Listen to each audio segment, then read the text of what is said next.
The last law of attraction book you'll ever read. Master manifestation, rewire your mindset, and attract wealth, love, and abundance, with the universe working for you. By Vivian Crane. Introduction.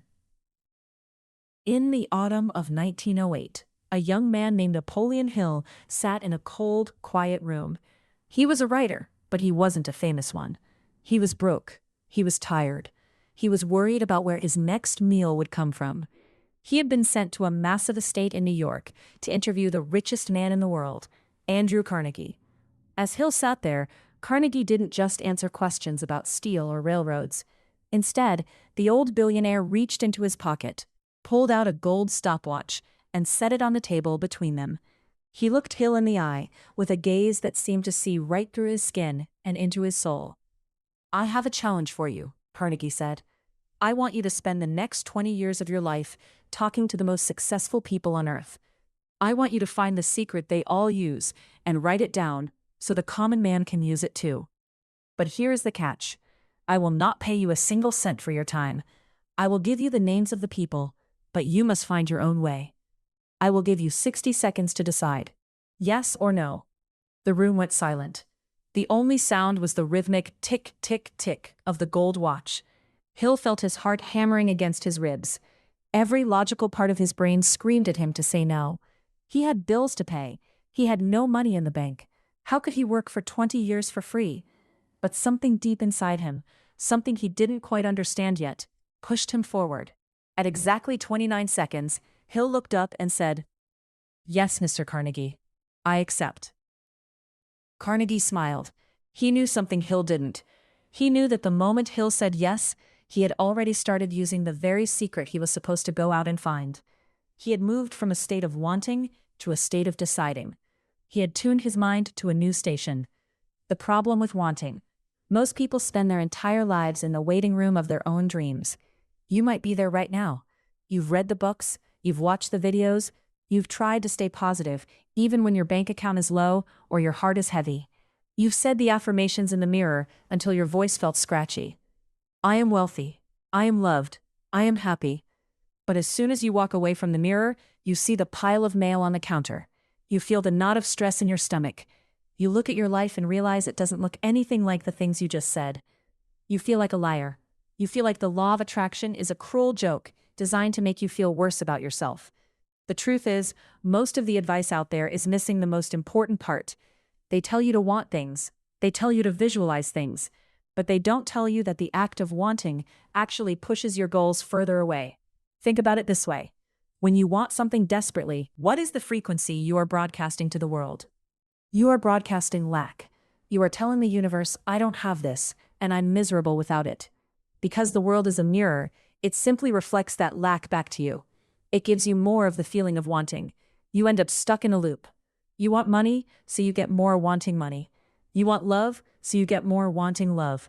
You are like a radio that is tuned to the static between stations, wondering why you can't hear the music. A new way to see the world. This book isn't about trying harder. In fact, the harder you try to manifest something, the less likely it is to happen. Real manifestation is not a struggle. It is a shift. It is about moving from seeking to becoming. Imagine you are holding a remote control for a television. You want to watch a movie about a beautiful, successful life. But right now, the screen is showing a movie about debt, loneliness, and hard work that never pays off. You don't change the movie by screaming at the screen. You don't change it by wishing the actors would act differently. You don't change it by working 14 hours a day to fix the picture. You simply change the channel. The music, the movies, and the news are all in the air around you right now. You can't see them with your eyes, but you know they are there. If you have the right receiver, you can pick them up. Your mind is that receiver. By the time you finish this book, you will understand exactly how to turn that dial. You will stop being a victim of the static and start being the creator of your own broadcast. You will move from a life that happens to you to a life that happens for you. You won't just learn how to get more money or a better job. You will learn how to change your very identity. You will become the kind of person who naturally attracts wealth, love, and peace without having to fight for it. You will move into a state of relaxed certainty. Meeting Elena. To see how this works in the real world, we have to look at someone who is right where you might be. Elena Rodriguez lives in a small apartment in Austin, Texas.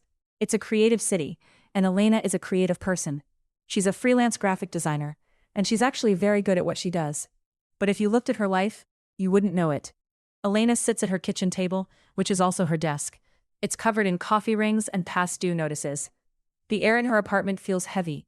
Every time her phone pings, she flinches, worried it's another bill collector or another client asking for a refund. She has a shelf full of self-help books. She has a vision board pinned to her wall, with pictures of a house in the hills and a plane ticket to Italy. Every morning, she looks at those pictures and tries to feel happy. She tries to manifest a big check in the mail. But then, she looks at her bank app. She sees the balance, $42.17. In that moment, the vision board feels like a lie. She feels a wave of cynicism wash over her. She tells herself, success is for people who were born with money. It's for people who got lucky. I'm just a girl from a family that always struggled, and I guess I'm meant to struggle too. Elena is stuck in what we call the scarcity loop. She works 14 hours a day, taking on soul-crushing clients who pay her almost nothing. She thinks that if she just works harder, she'll eventually get ahead. But the harder she works, the more tired she gets, and the more her vibration smells like desperation. She goes on dates with men who don't value her, which just proves her belief that all the good ones are taken. She lives in a world that is constantly echoing her own fears back to her. She is a master of her own reality, but she is accidentally creating a reality she hates. Elena is exhausted. She is at her breaking point, and that is exactly where the transformation begins. The bridge between magic and science. You might be skeptical. You might think that vibration and energy sound like things people talk about when they don't want to do real work. But this isn't just about woo-woo spirituality. It is backed by the history of the world and the science of the human brain. We are going to look at the lives of people like Andrew Carnegie, who went from a bobbin boy in a factory to the man who built America. We will look at Phineas Quimby, a clockmaker who discovered that our beliefs can literally heal our bodies. We will study the techniques of Neville Goddard, who showed that our imagination is the most powerful tool in the universe. Most importantly, we will look at the reticular activating system, RAS, in your brain. This is a tiny bundle of nerves that acts as a filter for your reality. Right now, your RAS is programmed to look for reasons why you are failing. It is showing you the red cars of debt and disappointment because that is what you have told it to look for. We are going to learn how to rewire that filter. We are going to take the science of the mind and the wisdom of the ages and turn them into a simple, repeatable system. The journey ahead. This book is divided into 20 steps that will take you from where you are to where you want to be. We aren't going to skip any parts. We will start by understanding why hard work often fails and how to move from effort to alignment. We will learn about your internal GPS and how to clean the mental clutter that is blocking your signal. We will bust the myths that keep people stuck in fake positivity. We will dive into the physics of vibration and learn how to tune your radio dial to a higher frequency. We will look at why smart people struggle with money and how to reset your financial thermostat. We will explore the subconscious blueprint, the hidden software that is actually running your life. We will master the art of living in the end, using the techniques that helped people like Jim Carrey and Alexander Fleming change the world. You will follow Elena as she learns these lessons. You will see her fire her worst clients, delete her toxic dating apps, and finally stop trying to be successful. You will see what happens when she finally lets go of the side of the pool and learns to swim with the current of the universe. The secret in the silence. Back in 1908, when Andrew Carnegie put that watch on the table, he wasn't just testing Napoleon Hill's speed. He was testing his decisiveness. The secret to manifestation is that the universe does not respond to I hope or I wish. It responds to I am. When Hill said yes, he wasn't saying yes to a job. He was saying yes to a new version of himself. He was stepping through a door that he could never walk back through. You are standing at a similar door right now. By picking up his book, you have already signaled to the universe that you are ready for a change. You have already started to turn the dial. The static might still be loud. You might still feel the weight of your old life. That's okay. You don't have to be perfect. You just have to be willing to see things differently. You are not a victim of your circumstances. You are not a product of your past. You are a broadcast tower, and it is time to change the program. Chapter 1. Why does hard work often fail? A 12-year-old boy named Andrew sat in a dark, damp basement in Allegheny, Pennsylvania. It was 1848. The air was thick with the smell of machine oil and the fine, white dust of cotton lint. His job was simple but exhausting. He had to watch the spinning bobbins in a cloth factory and tie the threads back together whenever they snapped. His hands were stained with grease, and his back ached from leaning over the machines for 12 hours every single day. For all that sweat and struggle, he earned exactly $1.20 a week. This boy was Andrew Carnegie. At that moment, he was one of the hardest working people in the city. If the old saying, "hard work is the secret to success," were true, Andrew should have been on his way to a fortune. But as he looked around the factory, he saw men who had been doing the same hard labor for 40 years. They worked harder than anyone else. They stayed late. They never missed a day. Yet they were still poor, still tired, and still stuck in the same damp basement. Andrew watched a thread snap and quickly tied it. He realized something that day that most people never learn. He saw that the men in the factory were like the machines they operated. They were using their muscles to trade time for pennies. Meanwhile, the man who owned the factory didn't have grease on his hands. He didn't have a sore back. He wasn't even in the building. That man was using something else entirely. He was using his mind to create a system. He was using his thoughts to build a world where money worked for him, rather than him working for the money. This realization changed everything for Andrew. He decided right then that he would not be a bobbin boy forever. He didn't try to work 20 hours a day to get ahead. Instead, he started looking for ways to use his brain to find a better path. He understood that while hard work is important, it is often the very thing that keeps people trapped. When you are exhausted from the grind, you don't have the energy to tune your mind to a higher frequency. You are too busy surviving to ever start thriving. Most of us have been told a lie. We were told that if we just push a little harder, sleep a little less, and hustle until our eyes burn, the universe will finally reward us. We treat life like a vending machine. We think that if we put in enough hours of struggle, a snack of success will eventually pop out. But life doesn't work like a vending machine. It works more like a radio. If you want to hear jazz music, you don't get it by hitting the radio harder or leaving it turned on for 24 hours a day. You get jazz by turning the dial to the right station. If you are tuned to the static of scarcity, no amount of hard work will bring you the music of abundance. The action paradox. There is a strange rule in the world of manifestation called the action paradox. It says that the more you force a result to happen, the further away that result moves. Think about it like this. Have you ever tried to catch a butterfly by running after it as fast as you can? You scream, you jump, and you wave your arms. What happens? The butterfly flies higher and further away. Your hard work is actually the thing scaring the butterfly off. Now imagine a person who sits quietly in a garden.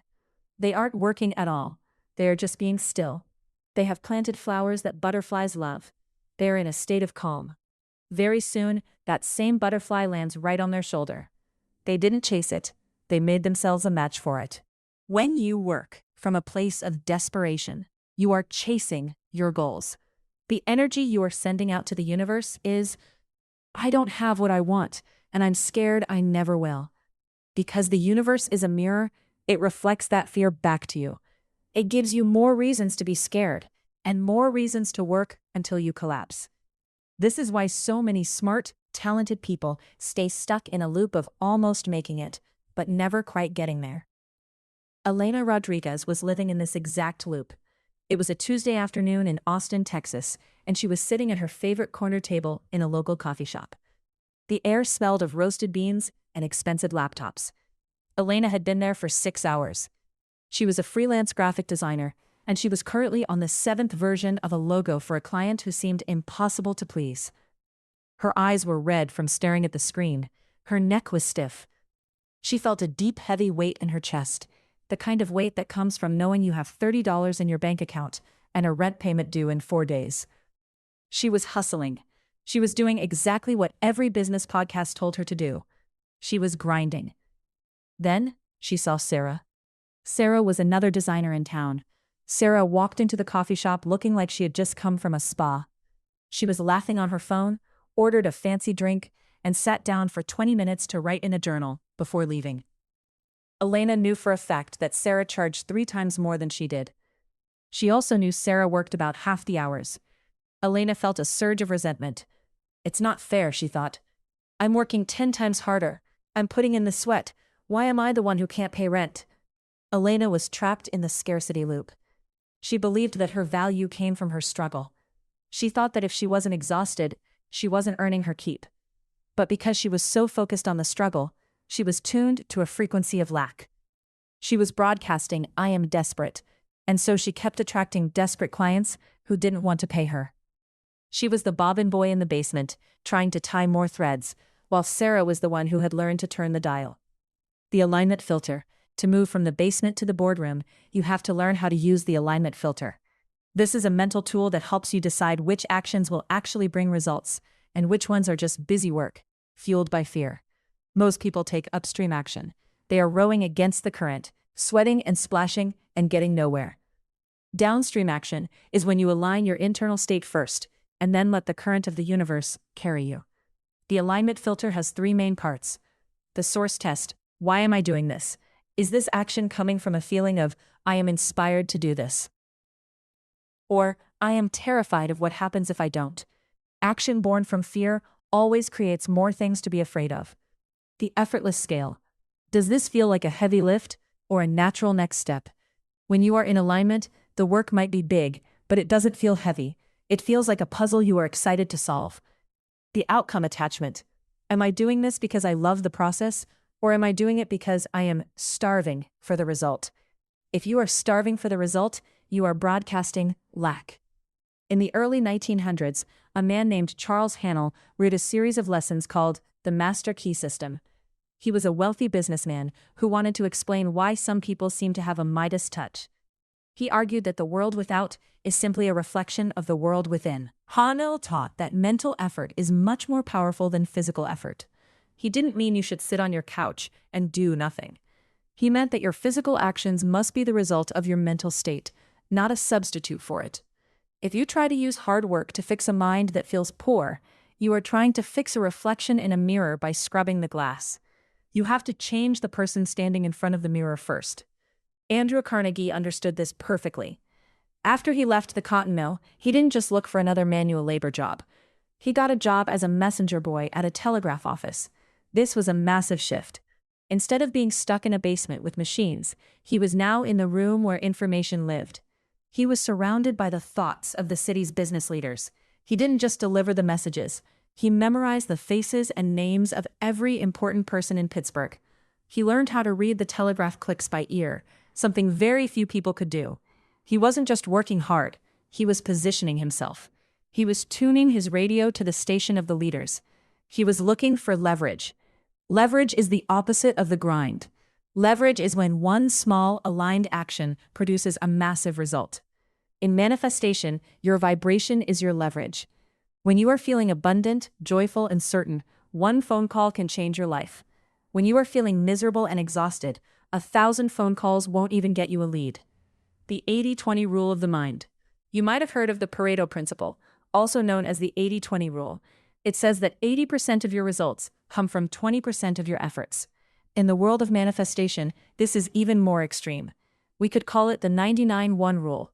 99% of your success is created by your internal vibration, your thoughts, feelings, and assumptions. Only 1% is the actual physical act of doing. Think about a massive ocean liner. It weighs thousands of tons. It is a giant piece of steel. But at the very back, there is a small piece called the rudder. And on that rudder, there is an even smaller piece called a trim tab. When that tiny trim tab moves, it creates a small pressure change that moves the big rudder. When the rudder moves, the entire ship turns. Your hard work is like trying to turn the ship by jumping into the water and pushing against the hull with your shoulders. You can push until your lungs burst, and the ship won't move an inch. Your internal alignment, your mental frequency, is the trim tab. It's a tiny shift that happens inside your mind, but it changes the direction of your entire life. Elena, at the coffee shop, was trying to push the ship. She was trying to force the client to like her work. She was trying to force the money to appear. Was set to, I am a struggling artist. Her ship was headed straight for the rocks of burnout. She took a deep breath and closed her laptop. She realized she couldn't do version 8 of that logo from a place of anger. She decided to do something scary. She decided to stop working. She packed her bags and walked out of the coffee shop. She went to a nearby park and sat under a tree. She watched the birds. She forced herself to think about things she was actually grateful for. The sun on her skin, the fact that she had the talent to design things at all, the cold water in her bottle. For 30 minutes, she didn't hustle. She tuned her radio. She moved her internal dial away from static and toward peace. An hour later, as she was walking back to her car, her phone buzzed. It was an email from a different client, someone she hadn't heard from in months. They didn't want a logo. They wanted a full brand package for a new company. The budget was $5,000. Elena stood still in the parking lot. She hadn't sent any emails. She hadn't made any hustle moves. She had simply stopped pushing the ship and moved the trim tab. By stepping out of the hard work mindset and into a state of alignment, she had allowed the universe to finally deliver the message that had been in the air all along. The cost of the grind. Why are we so addicted to the struggle? For many of us, hard work is a shield. We use it to avoid the scary work of actually looking at our beliefs. It is much easier to stay busy and exhausted than it is to sit quietly and ask, why do I believe I don't deserve ease? Who told me that life has to be a fight? When we are in grind mode, we feel like we are in control. We think that if we are sweating, we are making progress. But this is an illusion. It is like a person on a stationary bike. They are pedaling fast, their heart is pounding, and they are covered in sweat. They are definitely working hard. But they haven't moved an inch. The universe doesn't reward you for how much you suffer. It doesn't have a pain meter that unlocks a prize once you've cried enough tears. The universe only responds to what you are being. If you are being a struggler, you will get more things to struggle against. If you are being a master, you will get more things to master. Andrew Carnegie didn't become the richest man in the world because he worked more hours than the other Bobbin boys. He became the richest man because he stopped identifying as a Bobbin boy. He changed his internal GPS. He started acting like a man who was destined for greatness long before he had a penny in his pocket. He moved through the world with a sense of curiosity and certainty. He wasn't looking for a job. He was looking for an opening in the fabric of reality. When you work too hard, you go blind to these openings. Your brain enters a state of tunnel vision. You are so focused on the thread in front of you that you don't see the steam engine being built in the next room. You don't see the opportunities, the coincidences, and the lucky breaks that are flying past your head every day. Manifestation is not about adding more things to your to-do list. It is about changing the person who is holding the list. It is about realizing that you are not a machine, you are a creator, and creators don't work, they express. The challenge? Now I want you to look at your own life. Think about the one area where you are working the hardest. Maybe it's your bank account. Maybe it's a relationship that feels like a constant project. Ask yourself, how much of this work is actually producing a result, and how much of it is just me trying to outrun my own fear? If you stopped forcing it for 24 hours, what would happen? Would the world end? Or would you finally have enough silence to hear a different station on the radio? The truth is, you have been trying to build a house by carrying one brick at a time from a mile away. You are exhausted, and the house is barely started. I am telling you that there is a truck sitting right behind you, loaded with bricks, with the engine running. All you have to do is stop walking, turn around, and get in the driver's seat. But to do that, you have to be willing to let go of the idea that your struggle makes you a hero. You have to be willing to accept that ease is not cheating.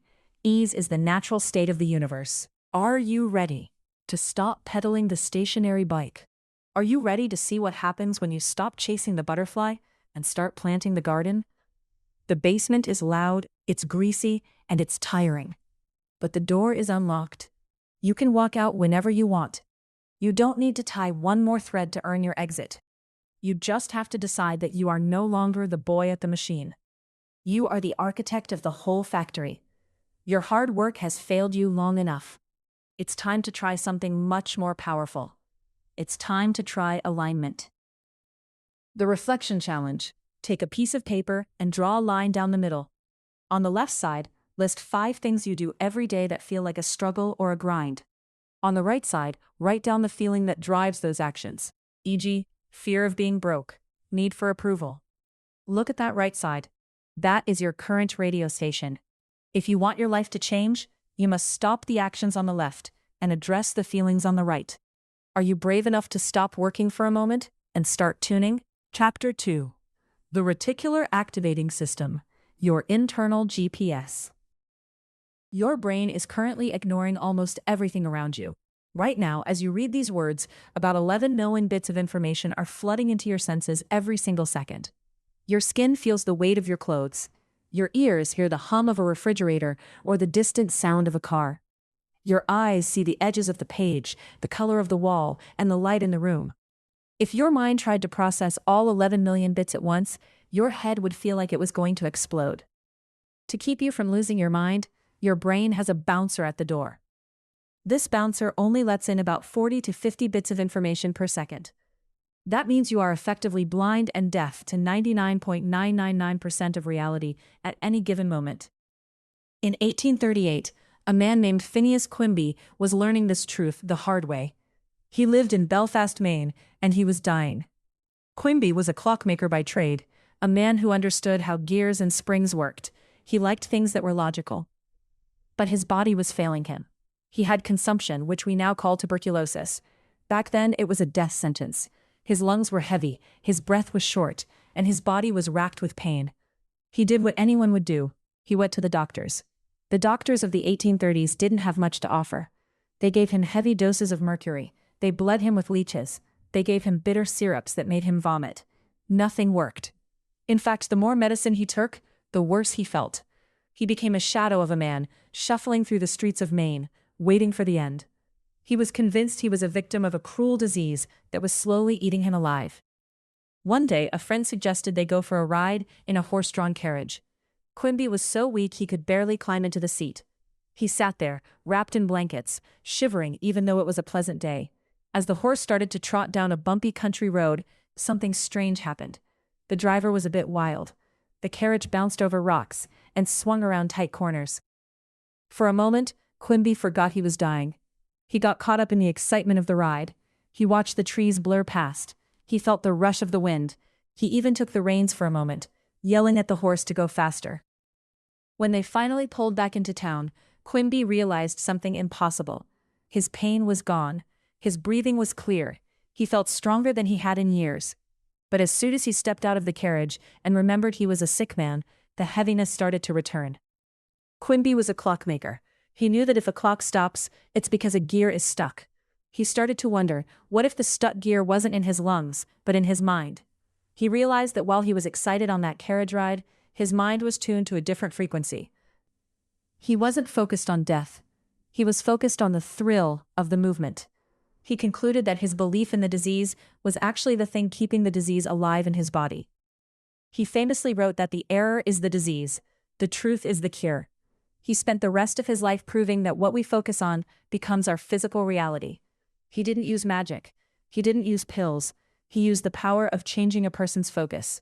He was the first to really show that the human mind has a built-in filter, and if that filter is set to sickness, you will find every reason to stay sick.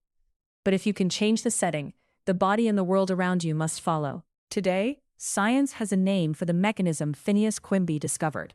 It is called the Reticular Activating System, or the RAS. It is a tiny bundle of nerves at the base of your brain, about the size of a pencil. Even though it is small, it is the most powerful gatekeeper in your life. It is the physical internal GPS that decides which of those 11 million bits of information get to reach your conscious mind. Think of the RAS as a search engine that is always running. If you go to a search engine and type in, "Why is the world a terrible place?" you will get millions of articles proving that the world is falling apart.